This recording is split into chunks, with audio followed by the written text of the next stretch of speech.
Hello guys, आप सबका बहुत बहुत स्वागत है। तो आज हम बात करने वाले हैं रिसर्च एप्टीट्यूड के लेटेस्ट क्वेश्चंस की, अभी जो दिसंबर 25 या जनवरी 26 में आए हैं। तो जो भी मैंने आप लोगों को ऑलरेडी पढ़ाया हुआ है, चाहे यूट्यूब के माध्यम से या कोर्स के माध्यम से, लगभग लगभग चीजें उसी के अंदर से हैं। और अब जो है एक पैटर्न यूजीसी नेट का मैच्योर होता हुआ दिख रहा है। अब ऐसा बहुत ज्यादा कोई चेंजेस नहीं दिख जाते हैं हमें आने वाले क्वेश्चन पेपर में। तो अब इस बार जो है क्वेश्चन बहुत अच्छे आए रिसर्च एप्टीट्यूड की, अगर खासकर हम लोग बात करें। और ये क्वेश्चंस जो हम लोग आज देखने वाले हैं इंपॉर्टेंट टॉपिक से, जिससे काफी ज्यादा क्वेश्चंस रिपीट हुए। और उन टॉपिक से बहुत ज्यादा चांसेस हैं कि आपका अगला जो पेपर होने वाला है जून 2026 में, उसमें भी क्वेश्चंस रिपीट हो सकते हैं। तो ऐसे क्वेश्चंस को आज हम लोग एक्सप्लेनेशन के साथ देखने वाले हैं। और जैसे मैं आपको हमेशा बताता हूं कि यूट्यूब पे अगर आपने नहीं देखी प्लेलिस्ट, तो मैंने अपने जो चैनल है हमारा, उसके होम पेज पे ही लगा दिया है। तो यहाँ आप देख सकते हैं लाइन से सारी प्लेलिस्ट लगी है, पेपर उनके डिफरेंट डिफरेंट सेक्शंस के। इनफैक्ट आप लोग इतना पसंद कर रहे हैं कि यहाँ पे 1 मिलियन तक के व्यूज जो हैं टीचिंग एप्टीट्यूड वाली इस वीडियो पे हो गए हैं। तो जो जो बच्चे मिस आउट कर रहे हैं भाई, आप लोग ये वीडियोस एटलीस्ट देख लो, पूरा प्लेलिस्ट है सिस्टमैटिक तरीके से। तो पेपर वन बहुत अच्छा आपका कवर हो जाएगा। इसके अलावा टेलीग्राम पे दिन में 2 बार टेस्ट सीरीज भी आती है प्रीवियस ईयर क्वेश्चन पे बेस्ड, तो वो आप देख सकते हो। प्लस व्हाट्सएप चैनल पे भी उस चीज को ज्वाइन कर सकते हो। और इसके अलावा ये कोर्स देख लेने के बाद मैं यहाँ पे शॉर्ट्स में जो नए टॉपिक्स आए हैं उनको एक्सप्लेन कर दे रहा हूँ। तो वो शॉर्ट्स भी मैंने होम पेज पे लगा दिए हैं। प्लस ये जो प्रीवियस ईयर क्वेश्चंस हैं उनकी भी प्लेलिस्ट यहाँ पे लग गई है।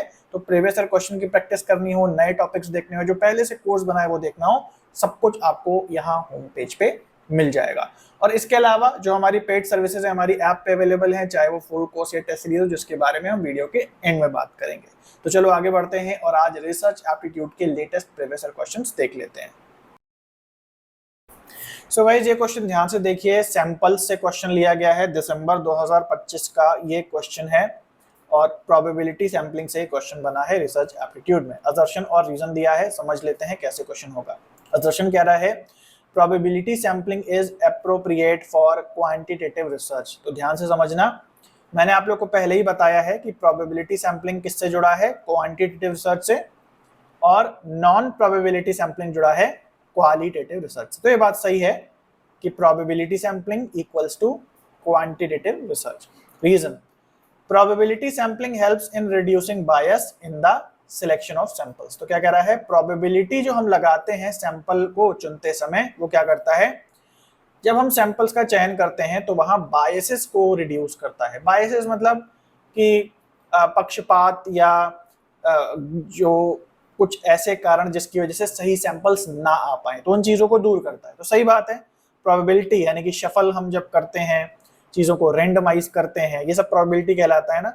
तो इससे क्या होता है कि जो है सही सही सैंपल्स चुने जाने की संभावना बढ़ती है, प्रोबेबिलिटी बढ़ती है, इसीलिए इसको हम प्रोबेबिलिटी सैंपलिंग कहते हैं। तो ये भी बात सही है। ओके, अब क्या यही कारण है इस असर्शन का, बिकॉज लगा करके देखो। प्रोबेबिलिटी सैंपलिंग जो है क्वांटिटेटिव सैंपलिंग के लिए अप्रोप्रिएट है। क्यों अप्रोप्रिएट है, क्योंकि प्रोबेबिलिटी सैंपलिंग जो है इससे बायसेस रिड्यूस होते हैं। तो बिल्कुल सही बात है, क्योंकि इससे बायस रिड्यूस होते हैं, इसीलिए क्वांटिटेटिव जब हम रिसर्च करते हैं, यानी कि लैब एक्सपेरिमेंट, प्रॉपर मेजरमेंट के हिसाब से जब एक्सपेरिमेंट करते हैं, तो उसके लिए ये एक्यूरेट है, क्योंकि लगभग लगभग में रिसर्च नहीं होती, इससे एक्यूरेसी बढ़ जाती है ना। तो क्वांटिटेटिव रिसर्च क्योंकि नंबर्स पे काम करती है, तो बहुत ज्यादा टू द पॉइंट होती है। तो टू द पॉइंट करने के लिए प्रोबेबिलिटी सैंपलिंग बिल्कुल सही है। तो यहाँ पे ए आर दोनों करेक्ट तो हैं, और आर जो है करेक्ट एक्सप्लेनेशन भी हो जाएगा ए का। ये क्वेश्चन काफी अच्छा प्रैक्टिकल है और अलग अलग प्रकार की सैंपलिंग से जनवरी 2026 में आया है। आइए इसे देख लेते हैं। कई प्रकार की नॉन प्रोबेबिलिटी सैंपलिंग दी है, snowball, purposive, quota and convenience. इनके क्या कैरेक्टरिस्टिक होते हैं, आपको यहाँ पे मैच करना है। सबसे पहले बात करते हैं स्नोबॉल सैंपलिंग। आप सबने पढ़ा ही होगा भाई, बहुत ही फेमस टॉपिक है और हर बार क्वेश्चंस बनते हैं। तो स्नोबॉल सैंपलिंग क्या है, identify other respondents with the help of initial respondents. Snowball जैसे लुढ़कते लुढ़कते बड़ी हो जाती है, वैसे ही आप एक रिस्पोंडेंट से मिलते हैं, वो कई दूसरे रिस्पोंडेंट्स का पता आपको बताता है। यही स्नोबॉल सैंपलिंग। अगला देखते हैं पर्पसिव सैंपलिंग। पर्पसिव या जजमेंटल सैंपलिंग भी इसको बोलते हैं। पर्पसिव का क्या मतलब है, hand picked cases on the basis of specific usability. Purposive sampling का मतलब कि अपने हिसाब से खुद जज करके कि उन सैंपल्स को हैंड पिक करना या उन केसेस को हैंड पिक करना जो कि आपको लगता है कि आपके रिसर्च के लिए यूजेबल होंगे, अपने हिसाब से कि जब हम सैंपल सेलेक्ट करते हैं तो वो पर्पसिव सैम्पलिंग कहलाता है। अगला कोटा सैम्पलिंग। तो कोटा का क्या मतलब है? एक फिक्स्ड क्राइटेरिया। तो उसी तरीके से कोटा सैम्पलिंग हो जाएगा इक्विवेलेंट टू स्ट्रैटिफाइड सैम्पलिंग। ठीक है, तो स्ट्राटा हमने पढ़ा है जो प्रोबेबिलिटी सैम्पलिंग में आता है, बट स्ट्राटा में भी हम यही करते हैं ना कि कुछ निश्चित क्राइटेरिया के बेसिस पे हम सेग्रीगेशन करते हैं। ठीक उसी तरीके से कोटा सैम्पलिंग में भी हम कुछ शर्तें बनाते हैं और उन शर्तों पे जो खरा उतरता है उसी को हम अपनी रिसर्च में लेते हैं। तो एक तरीके से ये हो गया। अगला पॉइंट है हमारा कन्वीनियंस सैम्पलिंग। कन्वीनियंस मतलब जो अगल बगल हमें डेटा मिल गया वो हमने ले लिया, कन्वीनियंस सैम्पलिंग है ना। तो क्या हो जाएगा? Choosing the nearest individuals to serve as respondent. जो मतलब आसानी से घर के बगल में बिना ज्यादा मेहनत किए हमको कोई डेटा देने को तैयार हो गया, तो अपनी सहूलियत के आधार पे हमने उसे चुन लिया। तो यहाँ पे सेकेंड ऑप्शन सही हो जाएगा। तो ये क्वेश्चन काफी अच्छा है, जनवरी 2026 से रिसर्च एप्टीट्यूड से आया है। बेसिक से क्वेश्चन है लेकिन प्रैक्टिकल है, आप समझेंगे तभी आप कर पाएंगे, अदरवाइज दिक्कत हो सकती है। तो यहाँ क्वेश्चन है quantitative research can be characterised as exhibiting certain preoccupations the most central of which are. कहने का मतलब है कि एक रिसर्च में या खासकर क्वांटिटेटिव रिसर्च की क्या विशेषताएं होती हैं वो आपको यहाँ से गिननी है।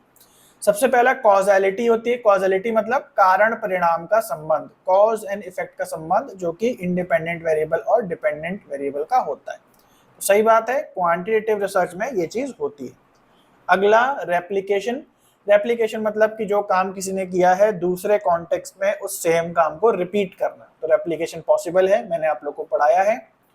तीसरा है जनरलाइजेशन, यानी कि जो आउटकम आया है वो जनरलाइज्ड होता है, यानी कि हर परिस्थिति हर कॉन्टेक्स्ट में उसको अप्लाई करके देखा जा सकता है और उसे काम करना भी चाहिए, इसीलिए रेप्लिकेशन भी पॉसिबल है। तो सी ऑप्शन सही हो जाएगा। डी ऑप्शन है मेजरमेंट, यानी कि जो भी आपके वेरिएबल्स हैं वो ऐसे होते हैं जो मेजरेबल होते हैं। यदि आप किसी चीज को मेजर नहीं कर सकते तो उस पर आप क्वांटिटेटिव रिसर्च भी नहीं कर सकते। तो डी पॉइंट भी सही है, यानी कि हमारा जो फोर्थ ऑप्शन है A B C and D ये सही हो जाएगा। सो गाइस ये क्वेश्चन प्लेजरिज्म से लिया गया है रिसर्च एप्टीट्यूड के अंदर, जनवरी 2026 में ये क्वेश्चन आया है। ये कह रहा है as a junior research fellow यानी as a JRF you plagiarised someone's work and you are caught, what is likely the consequence. कह रहा है कि अगर आप एक JRF हैं, है ना, रिसर्च कर रहे हैं और आपने किसी के काम को प्लेजराइज करा है, यानी कि किसी का काम कॉपी करा है, उसे बिना कोई इसको रेफर किए बिना, उसे बिना कोई क्रेडिट दिए बिना, और आप पकड़ लिए गए हैं, you are caught, what is likely the consequence, क्या नतीजा इसका होगा। सबसे पहला you will be rewarded for that over time. कह रहा है कि आपको इसका इनाम मिलेगा, पुरस्कृत किया जाएगा। तो ये तो बिल्कुल गलत बात है, प्लेजरिज्म का पुरस्कार तो मिलता नहीं है। ठीक है जी, तो ए गलत हो गया।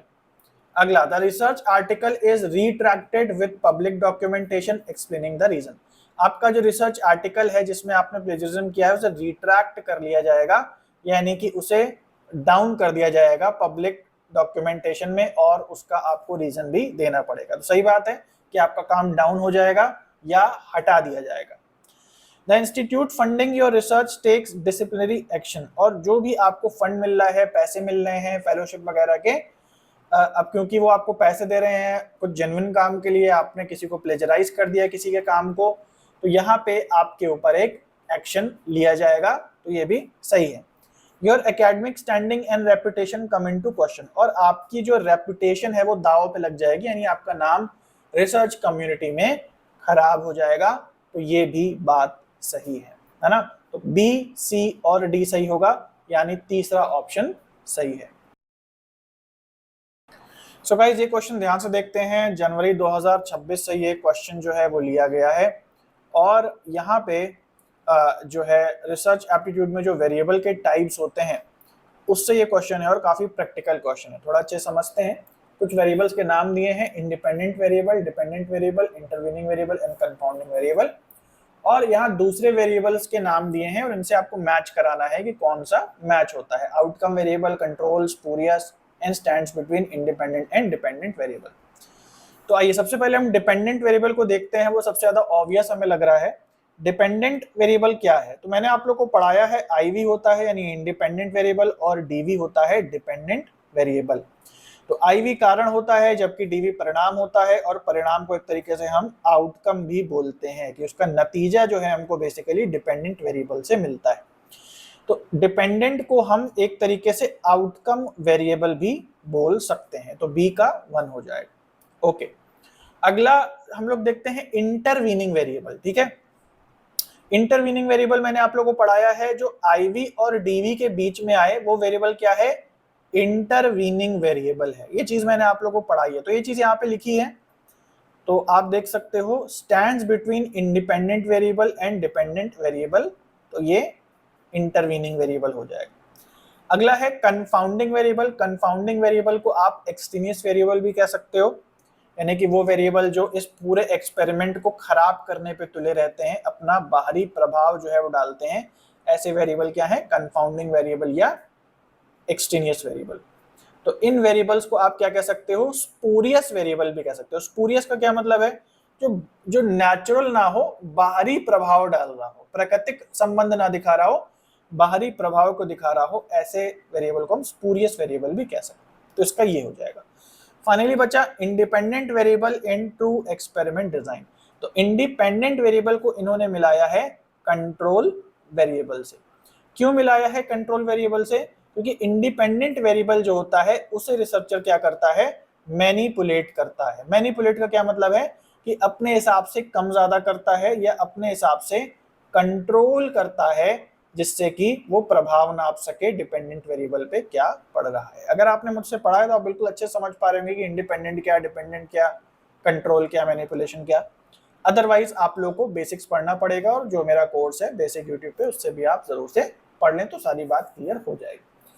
ओके, तो इसीलिए इंडिपेंडेंट वेरिएबल ए जो है वो हमारा हो जाएगा सेकंड, यानी कि कंट्रोल वेरिएबल। इसलिए ऑप्शन नंबर 2 सही हो जाएगा।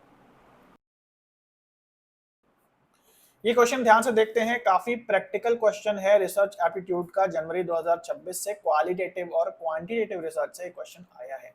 असर्शन रीजन दिए हैं, बहुत बच्चों को कंफ्यूजन होती है असर्शन रीजन के क्वेश्चंस करने में, तो मैं ये भी समझा दूंगा कि आखिर असर्शन रीजन को कैसे करते हैं और इस क्वेश्चन में जो चीजें दी हैं वो सही दी हैं या गलत दी हैं।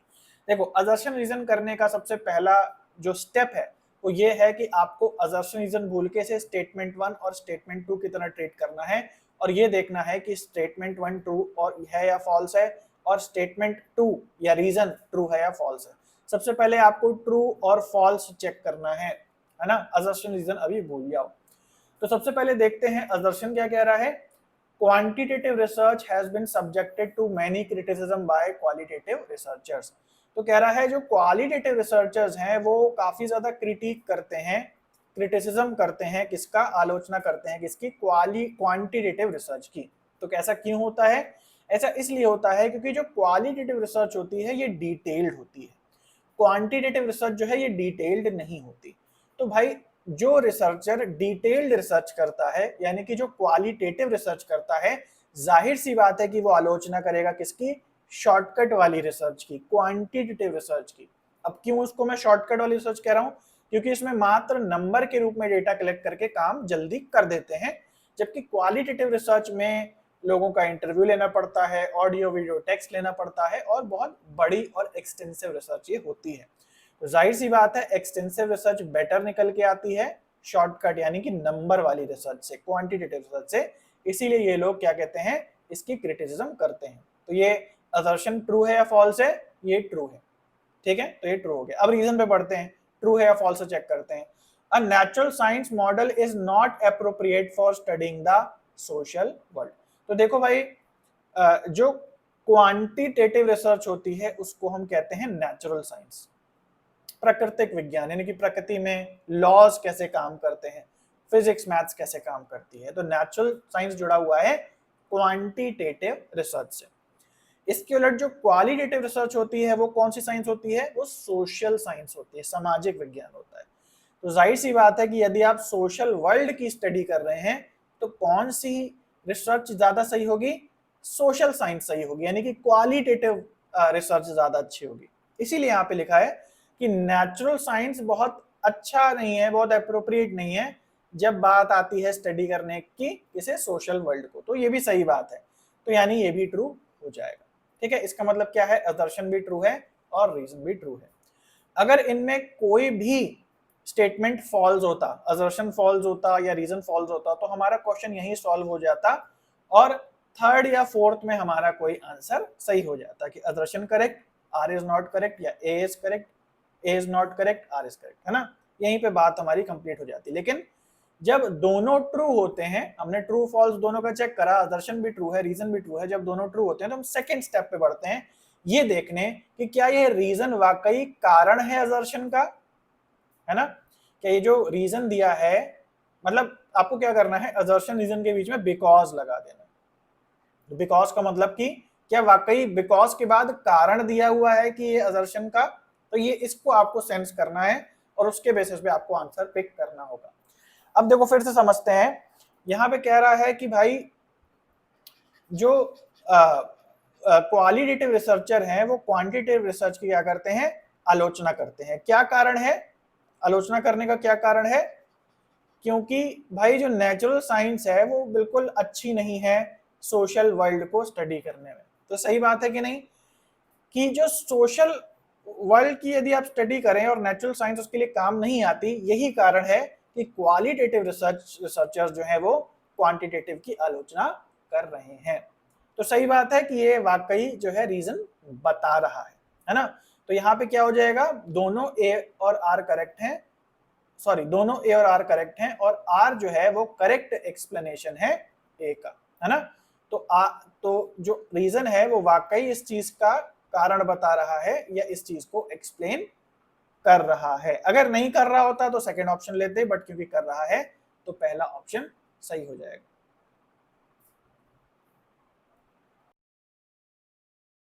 ये क्वेश्चन ध्यान से देखते हैं, जनवरी 2026 में आया है रिसर्च एप्टीट्यूड में।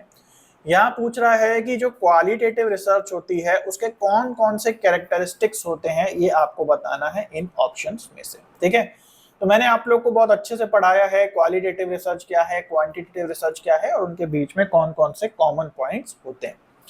तो यहाँ पे अगर हम ध्यान से देखें तो जो क्वालिटेटिव रिसर्च है वो बेसिकली इंडक्टिव इन नेचर होती है, इसके उलट क्वांटिटेटिव रिसर्च जो है वो डिडक्टिव इन नेचर होती है ना। तो इंडक्टिव यहाँ पे ऐड हो जाएगा, ये हमको यहीं से समझ में आ गया।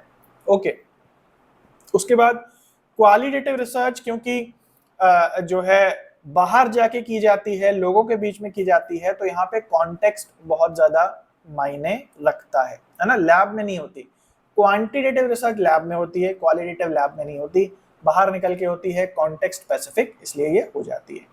तो कॉन्टेक्स्ट स्पेसिफिक है इसलिए कॉन्टेक्स्ट फ्री नहीं होगी, क्योंकि क्वांटिटेटिव रिसर्च जो है वो कॉन्टेक्स्ट फ्री होती है, वो निश्चित नियमों पे काम करती है और वो नियम हर जगह सेम रहते हैं, बदलते नहीं है, तो वो कॉन्टेक्स्ट फ्री होती है, जबकि क्वालिटेटिव जो है वो कॉन्टेक्स्ट स्पेसिफिक होती है।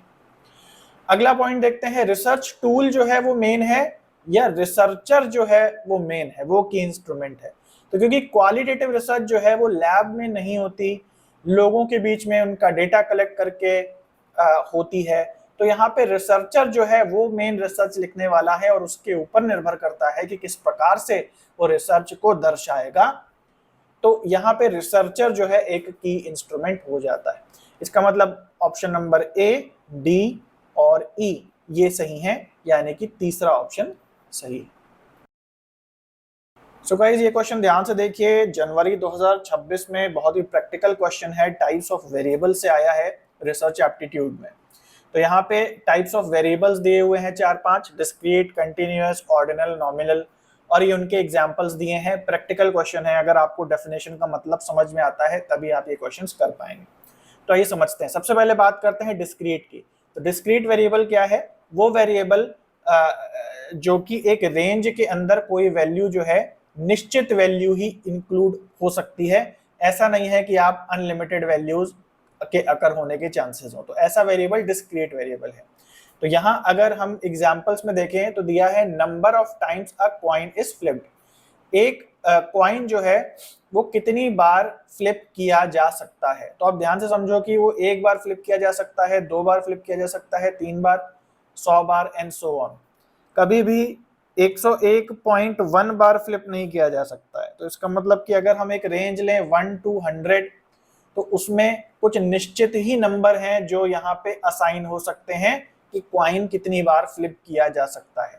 तो कभी भी जब नंबर्स जो हैं इनडेफिनेट नहीं होते किसी रेंज के बीच में और कुछ डेफिनेट ही नंबर सेलेक्ट किए जा सकते हैं, तो ऐसा वेरिएबल डिस्क्रीट वेरिएबल कहलाता है। अगला देखते हैं continuous variable. Continuous variable discrete का बिल्कुल उल्टा होता है, और अगर कोई ऐसा वेरिएबल है जो एक रेंज के अंदर कोई भी नंबर सेलेक्टेड हो सकता है तो वो कंटिन्यूस वेरिएबल है। तो यहाँ कौन सा हो सकता है? Height of a person. अब देखो हाइट कुछ भी हो सकती है। जैसे मान लो किसी व्यक्ति की हाइट है 5 फुट, किसी व्यक्ति की हाइट है 6 फुट। अगर 5 और 6 का हम एक रेंज लेते हैं तो व्यक्ति की हाइट कुछ भी हो सकती है। 5.0001 भी हो सकती है, 5.00001 भी अकर हो सकती है, कुछ भी हो सकती है। कोई बाध्यता नहीं है कि नहीं भाई 5.5 नहीं हो सकती, ऐसा नहीं है, कुछ भी हो सकती है। तो जब दो नंबरों के बीच में कोई भी वैल्यू लाई कर जाएगी तो वहां पे कंटिन्यूस वेरिएबल होगा, क्योंकि अनलिमिटेड संभावनाएं हैं कोई वैल्यू अकर होने के। तो एक पर्सन की हाइट कितनी होगी? कुछ भी वैल्यू हो सकती है, इनडेफिनेट नंबर भी यहाँ पे आ सकता है इस वेरिएबल में, इसलिए ये कंटिन्यूस वेरिएबल होगा। अगला देखते हैं ऑर्डिनल वेरिएबल। ठीक है, तो क्या होता है भाई ऑर्डिनल वेरिएबल? ऑर्डिनल वेरिएबल होता है जब आप किसी को रैंक, है ना, रैंक में डिफाइन कर सकते हैं कि ऊंचा, नीचा, first number, second number, third number and so on. तो सोशो इकोनॉमिक स्टेटस को आप चाहें तो वैसे ही डिफाइन कर सकते हैं। कैसे? 10,000 कमाने वाला, फिर 10,000, 10 से लेके 15,000 तक कमाने वाला, 15 से 20,000 तक कमाने वाला, 20 से 25,000 तक एंड सो ऑन। तो एक रैंक जहां पे आप बना सकते हैं वहां ऑर्डिनल वेरिएबल होता है। और उसके बाद आता है नॉमिनल वेरिएबल। नॉमिनल वेरिएबल मतलब जहां आप केवल अलग अलग वेरिएबल्स डिफाइन करके चीजों को अलग अलग कैटेगरी में डाल सकते हो, केवल कैटेगरी आप बना सकते हो जिस वेरिएबल से, वो नॉमिनल वेरिएबल है। जैसे ये वाला अगर हम देखें जेंडर ऑफ अ पर्सन, तो आप मेल बना सकते हो, फीमेल बना सकते हो, या और कोई जेंडर बना सकते हो। मतलब कुछ निश्चित कैटेगरीज में ही आप चीजों को डिफाइन करने के लिए इस टाइप के वेरिएबल को यूज करते हो। आई आपको समझ में आ गया? तो इसलिए यहाँ पे जो फर्स्ट ऑप्शन है वो सही है। सो गाइस ये क्वेश्चन ध्यान से देख लेते हैं। जनवरी 2026 में रिसर्च के पेपर में ये क्वेश्चन आया है, रिसर्च एप्टीट्यूड में क्वेश्चन आया है, और ये क्वेश्चन बहुत ही प्रैक्टिकल है। डिस्क्रीट वेरिएबल से बहुत बच्चों को डिस्क्रीट और कंटिन्यूस वेरिएबल में थोड़ा सा कंसेप्ट्स की दिक्कत है। तो इस चीज को बहुत ध्यान से समझ लो कि ये क्वेश्चन कैसे होगा, क्योंकि सारे प्रैक्टिकल एग्जाम्पल नहीं है, आपको चुनना है इसमें से डिस्क्रीट वेरिएबल कौन से एग्जाम्पल्स हैं। ठीक है, तो सबसे पहले समझो डिस्क्रीट वेरिएबल क्या होता है। जैसा नाम ही है डिस्क्रीट, डिस्क्रीट मतलब कि जिसको हम भेद सकते हैं, मतलब जिसको हम पता लगा सकते हैं। और कंटिन्यूस वेरिएबल जिसका हम पता नहीं लगा सकते, जो निरंतर किसी रेंज में कोई भी नंबर हो सकता है। जैसे फॉर एग्जांपल अगर हम दो नंबर लें, मान लो हम एक नंबर लेते हैं 1 और दूसरा नंबर लेते हैं 2, तो 1 और 2 के बीच में बात करें कितने नंबर आ सकते हैं, तो ये संख्या है अनलिमिटेड, है ना, हम डिफाइन नहीं कर सकते, इनडेफिनेट नंबर्स आ सकते हैं, क्योंकि 1 के बाद 1.0001 भी आ सकता है, 1 के बाद 1.00, तो मतलब ऐसे पॉइंट वगैरह लगा करके 1 से 2 के बीच में आप बता ही नहीं सकते कि कितने नंबर आ सकते हैं। तो इस चीज को पहला नंबर और आखिरी नंबर और बीच में कई नंबर, इसको हम कहते हैं रेंज, है ना। तो जो कंटिन्यूअस वेरिएबल होता है वो क्या होता है कि वो इसी प्रकार का होता है कि कोई भी नंबर आ सकता है दो नंबरों के बीच में, हम उसका पता नहीं लगा सकते। जबकि डिस्क्रीट नंबर क्या होता है? डिस्क्रीट नंबर होता है कि इसका हम पता लगा सकते हैं, ये डिस्क्रीट होता है, डेफिनेट होता है। ठीक है, जैसे मान लीजिए कि एक नंबर है 1 और दूसरा नंबर है 2, तो अगर मान लीजिए कि 1 के बाद मान लीजिए 1.5 आ गया, 1.7 आ गया, है ना, 1.8 आ गया एंड 2 आ गया, तो यहाँ पे आप देख सकते हैं कि यहाँ कुछ डेफिनेट नंबर है कि भाई या तो ये आएगा या तो ये आएगा या तो ये आएगा या तो ये आएगा। कहने का मतलब है कि कोई भी नंबर एक रेंज के अंदर नहीं आ सकता, कोई निश्चित नंबर ही जब आने की संभावना हो तो ऐसा वेरिएबल डिस्क्रीट वेरिएबल कहलाता है। काफी बच्चों को लगता है कि डिस्क्रीट वेरिएबल मतलब है कि भैया पॉइंट नहीं आना चाहिए, ऐसा नहीं है, दशमलव वाली बात नहीं है, दशमलव भी आ सकता है लेकिन वो निश्चित होना चाहिए कि यही नंबर आएगा, दूसरा नंबर नहीं आ सकता। तो एक एक करके हम इन चीजों को देखेंगे तो हमको और अच्छे से क्लियर हो जाएगा कि मेरे जो कहने का क्या मतलब है। ओके, तो यहाँ पे सबसे पहला एग्जाम्पल देखते हैं। सबसे पहला एग्जाम्पल कह रहा है number of students in each class of a school. ठीक है, तो नंबर किसी स्टूडेंट्स का किसी स्कूल के क्लास के अंदर। तो बच्चों का नंबर क्या हो सकता है किसी क्लास में? मान लो एक बच्चा हो सकता है, दो बच्चा हो सकते हैं, 100 बच्चे हो सकते हैं, 50 बच्चे हो सकते हैं। लेकिन क्या अगर हम बोले 1 से 100 के बीच में 50.1 बच्चे हो सकते हैं? तो नहीं हो सकते, है ना, क्योंकि बच्चा होगा तो वो पूरा पूरा होगा, साबुत होगा, पार्ट में तो होगा नहीं। तो इसका मतलब कि ये वाकई डिस्क्रीट वेरिएबल है। अब यहाँ बात आपको क्लियर हो रही होगी कि हाँ चलो देखो पॉइंट में नहीं आ सकता तो देखो डिस्क्रीट वेरिएबल है। हाँ, पॉइंट में नहीं आ सकता, डिस्क्रीट वेरिएबल है, ठीक है, बट ये कंप्लीट डेफिनेशन नहीं है, कहीं कहीं पे चीजें पॉइंट में भी आते हुए भी डिस्क्रीट वेरिएबल हो सकती हैं। तो आगे वाले एग्जांपल में अच्छे से समझ में आएगा।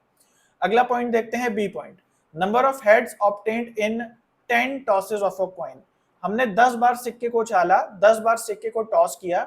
अब कह रहा है इसमें कितने हेड्स आ सकते हैं। तो अगर 10 बार उछाला है सिक्के को तो 1 से लेके 10 तक ही हेड्स आ सकते हैं, उससे ज्यादा तो नहीं आ सकते। बट इसके अंदर डेफिनेट है कि क्या क्या नंबर हो सकता है, या तो एक बार हेड्स आ सकता है, या तो 2 बार आ सकता है, या तो 3 बार आ सकता है, करते करते या तो मैक्सिमम 10 बार आ सकता है। क्या 1.5 बार हेड आ सकता है? नहीं आ सकता है। तो अगेन यहाँ पे क्या है, ये भी डिस्क्रीट वेरिएबल है क्योंकि दशमलव में नहीं आ रहा, प्लस डेफिनेट है रेंज के बीच में कौन कौन से नंबर एग्जिस्ट कर सकते हैं। सी पॉइंट देखते हैं, marks scored by student in an objective type of examination with negative marking for incorrect responses। एक स्टूडेंट द्वारा मार्क्स कुछ आए हैं किसी ऑब्जेक्टिव टाइप के एग्जाम में, उस एग्जाम में गलत करने पर मार्क्स कटते भी हैं और सही करने पे मार्क्स जुड़ते भी हैं। अब यहाँ पे बच्चे बहुत ज्यादा कंफ्यूज हो जाते हैं, वो कहते हैं कि नहीं भाई, जैसे मान लो नेट का ही पेपर है तो एक क्वेश्चन 2 मार्क्स का है, तो आप सही करते जाएंगे, 2-2 मार्क्स जुड़ते जाएंगे। मान लो अगर नेगेटिव मार्किंग होती है और आधा मार्क गलत क्वेश्चन करने का घट जाता है तो इसका मतलब हमारा जो आंसर है वो कुछ पॉइंट में आ जाएगा, समथिंग समथिंग 0.5। अब ये जो है डिस्क्रीट वेरिएबल नहीं हो सकता। जैसे मैंने आपको शुरुआत में बोला कि दशमलव से बिल्कुल भी मतलब नहीं है, कुछ केसेस में ऐसा वाकई होता है कि दशमलव आए तो डिस्क्रीट वेरिएबल नहीं होगा और दशमलव नहीं आए तो ही डिस्क्रीट वेरिएबल होगा, ये कुछ केसेस में होता है, लेकिन यहाँ पे ऐसा नहीं है। देखो ध्यान से समझो कि जैसे मान लो कोई एग्जाम है, उसमें सही क्वेश्चन करोगे तो 2 नंबर मिलेंगे, गलत क्वेश्चन करोगे तो माइनस हो जाएगा 0.5, तो टोटल कितने आ जाएंगे 1.5 नंबर। इसका मतलब 1.5 आ सकता है, लेकिन क्या किसी भी तरीके से 1.4 आ सकता है? किसी भी तरीके से नहीं आ सकता। अगर सही करते हो तो 2 नंबर जुड़ते हैं, गलत करते हो तो 0.5 नंबर डिडक्ट हो जाते हैं।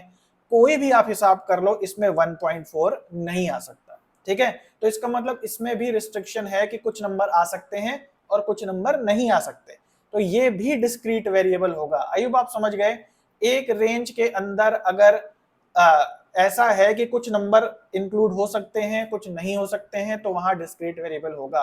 कंटिन्यूस वेरिएबल मतलब होता है कि कोई भी नंबर जो है वो आ सकता है।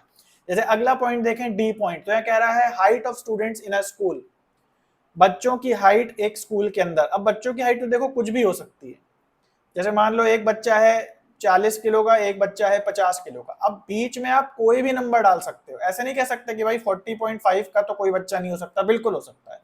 कोई भी नंबर आप इनके बीच में लगोगे तो वो वेट संभव है होना, तो इसलिए ये कंटिन्यूअस वेरिएबल होगा, ये डिस्क्रीट वेरिएबल नहीं होगा, और इसीलिए ए, बी और सी ये सही जवाब हो जाएंगे, यानी कि हमारा ऑप्शन नंबर 1 सही हो जाएगा। आई होप आप लोगों को समझ में आ गया। सो गाइज, ये थे कुछ previous year questions research aptitude के, अभी वाले, रिसेंट वाले। आई होप आप लोगों को आइडिया लग गया होगा कि अगर थोड़ा बहुत भी आपको कंसेप्ट अच्छे से आते हैं रिसर्च एप्टीट्यूड के तो अच्छा स्कोर आप कर सकते हो। और जैसे मैंने आपको शुरुआत में बताया कि हमारी जो ऐप है उस पर पेड कोर्स और section wise test series available है। अगर आप केवल क्वेश्चंस की प्रैक्टिस करना चाहते हो तो केवल क्वेश्चंस भी टेस्ट सीरीज के फॉर्म में अवेलेबल हैं। 100 से ज्यादा क्वेश्चंस यहाँ डेमो के रूप में दिए हैं, वो जरूर से देखें। और अगर आप फुल फ्लेजेड तैयारी करना चाहते हो, बिल्कुल सीरियस हो इस बार, तो मैं आपको रिकमेंड करूंगा आप ये पेड कोर्स लें। तो आपको इधर उधर कहीं मटेरियल का जुगाड़ना नहीं पड़ेगा कि यहाँ से हम वीडियो देख लेंगे, यहाँ से हम नोट्स, हर चीज आपको जो है एक जगह एक ऐप के अंदर मिल जाएगी। हर एक लेक्चर जो दिया गया है वो रेलेवेंट लेक्चर बनाया गया है on the basis of previous year questions. तो जब आप लेक्चर देखते हैं तो उसी के साथ ही साथ क्या होता है कि आपको वहीं पे क्वेश्चंस भी मिल जाते हैं, प्रीवियस ईयर क्वेश्चंस भी। तो इधर उधर आपको नहीं जाना पड़ता कि पहले आप लेक्चर्स प्रिपेयर करेंगे फिर आप अलग से प्रैक्टिस करेंगे, सब कुछ आपको एक जगह पे मिल जाता है। तो इसके भी 20 से ज्यादा लेक्चर्स डेमो के रूप में फ्री हैं, और डेमो वगैरह कैसे प्राप्त करना है ये आपको यहाँ आप व्हाट्सएप करेंगे तो आपको सारा जो वीडियोज है या जो ट्यूटोरियल है या जो जानकारी है वो प्रोवाइड करा दी जाएगी। ठीक है, तो चलो गाइस, अभी के लिए इतना था, मिलते हैं अगले वीडियो में, तब तक के लिए सभी को बाय और टेक केयर।